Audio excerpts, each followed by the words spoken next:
If you're waking up earlier than you want, like 2, 3 in the morning, I want to share some information that could very well change your sleep patterns.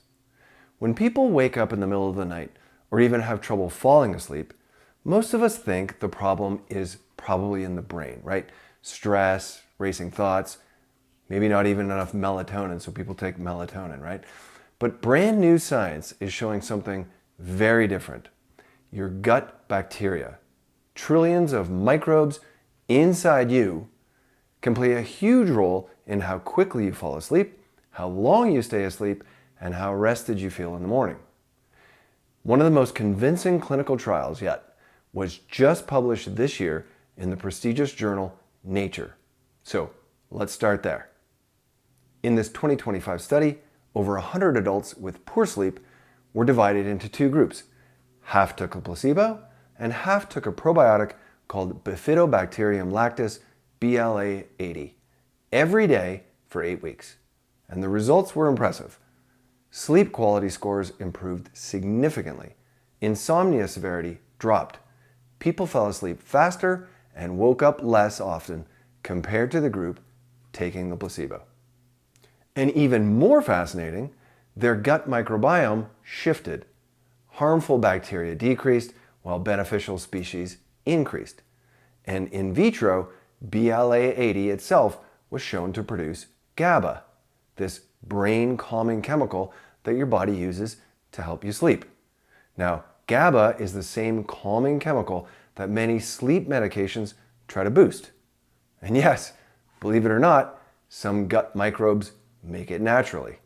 So here's the takeaway. A specific probiotic measurably improves sleep in real people. Now you might ask, how can bacteria in my gut affect my brain? Well, if you just think of your gut microbes as kind of tiny factories, you feed them food, especially fiber, and they pump out helpful compounds.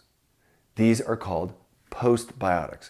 And some people have heard of prebiotics, right, which help feed the gut bacteria. And some people have heard of probiotics, which is when you actually take the actual bacteria orally. But most people have never heard of postbiotics, and they are compounds created by the gut bacteria. For example, one type of postbiotic that we'll talk about in a second is called butyrate. It's a type of short-chain fatty acid.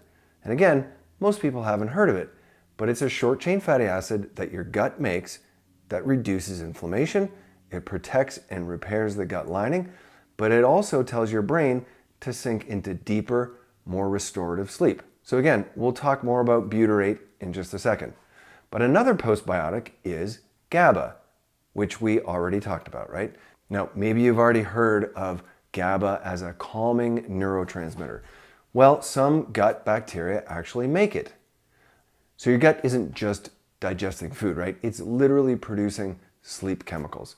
And one of the most convincing mechanistic studies also proves this, and it came out in 2025 as well. Scientists looked at humans and mice. In people with insomnia, levels of butyrate, remember the short-chain fatty acid, in their blood was low, and they had fewer butyrate-producing bacteria in their gut.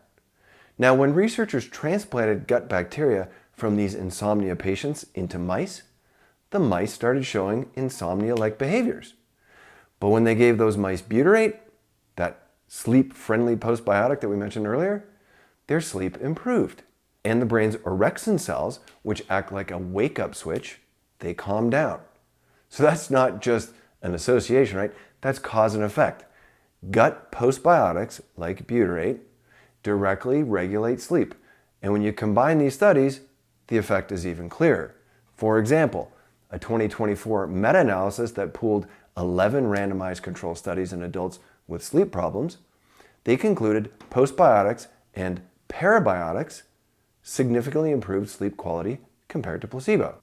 And then a 2025 meta-analysis, which combines all the research available, they focused only on people with diagnosed insomnia and found the same thing.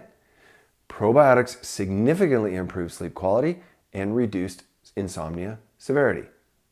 So they concluded probiotic interventions improved sleep quality and reduced depressive symptoms in patients with insomnia without increasing the risk of adverse effects. These findings highlight the potential of probiotics as complementary treatments for insomnia. Now, this isn't magic. Not every outcome was perfect. Changes in total sleep time and efficiency were kind of mixed, but across the board, quality and insomnia severity were improved. But here's why I want to give you a word of caution. Without checking what's actually going on in your gut, you're mostly guessing. Most people have silent gut problems. I see this quite a bit when I order comprehensive stool tests on my patients. People may feel fine, right, without much gut symptoms, but they still have candida overgrowth, they have microscopic parasites, they have giardia and other pathogenic infections. And others have just hidden dysbiosis, which is like a dysregulation of the normal gut bacteria. So they have too few butyrate producers or too many inflammatory bacteria. And you can't just tell by how your stomach feels.